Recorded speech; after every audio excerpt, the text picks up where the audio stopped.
All women, but especially young and attractive ones, face a really tough problem. And that is, when should they settle for you, and when is it better to just move on and keep waiting for someone better to come along? Because the thing is, she wants a committed relationship. She wants a family. But not with just any loser. She wants that with the best man she can get. Since she's a teenager, there's been a constant stream of guys hitting on her.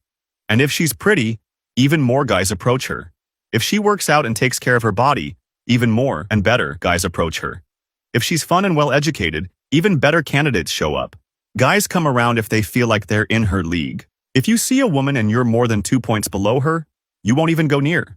If she's beautiful, elegant, and rich, and you're not good-looking, have no money, and aren't part of that social circle, you know it's not a fair trade. And us men, we do the same. If a woman is 2 points below you, maybe you're open to a fling, but you don't take her seriously. I picture each person like a bar. If you're an 8, your range goes from a 7, if you're slacking, to a 9, if you're on your game. That's your dating range, minimum to maximum. That's why some women, and this is funny, cue the laugh signs, get offended when some really ugly guy catcalls them or hits on them. Because it's like, how dare you, peasant of 5, come up to me when I see myself as the Princess of Monaco?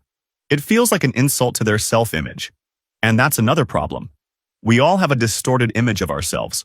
For example, you as a man think you're worth a lot. You think you're going to go far, that you'll get a six-pack, be strong, have a successful business, drive a nice car, dress sharp. But today, you're wearing old, ripped, stained clothes that don't even fit. You've got no money and a gut. But you're like, oh, yeah, but I'm not worth what I am now. I'm worth what I will become. So you think you're a 9. Meanwhile, she sees you as a solid 4, and then you go and hit on her, someone who's an 8. And you think you're offering her a good deal based on who you plan to be. And she's either offended or almost offended that this chubby dude thinks he has a shot. But here's the thing. The same thing happens to her. Back in middle school, high school, maybe college, she was the hot girl everyone wanted. She was cheerful, fun, pretty, had a nice body, and she kept that image of herself as the one everyone desired. But now she's no longer like that, and won't be again. And that messes up her life because she still thinks she's a 9. She's still waiting for men in that range, when in reality, fewer and fewer guys desire her every day. So yeah, women face a brutal dilemma. The problem is, I want the best man I can lock down, but I don't have infinite time. And every year, I'm less and less desired. So what do? Do I settle for the dude in front of me? Or do I keep playing the game and exploring, knowing it gets a little harder every day? It's usually not an easy decision. Well, sometimes it is, like, imagine an American guy comes to Mexico. Back in the States, he was a 5. Nobody paid attention to him. But here, just for being American, speaking English, and earning in dollars, we look up to him and see him as an 8. And he falls for a woman who, to Mexicans, is a 7. But to him, she's a 9. He sees her as warm, loving, exotic. And he values her more than she values herself. And she values him more than he values himself back home. So both feel like they've hit the jackpot. And they get together and live happily. One extra thing you can do is go where you're more valued. Like, I've heard pilots do really well with flight attendants. Women who work on planes know what it means to be a pilot. They admire them.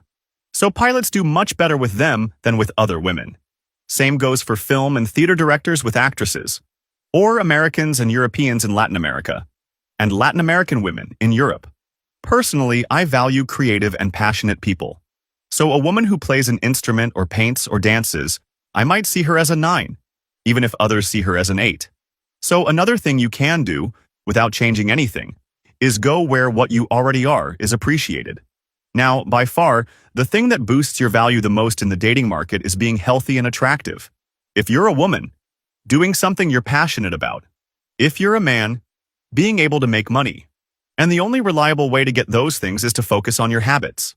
If this week you listen to the book Atomic Habits, you can finish it in 6 hours. You'll have all the info you need to change your habits. And that way, change the direction of your life. Download it for free right now. In the first video on my profile, I'll show you how.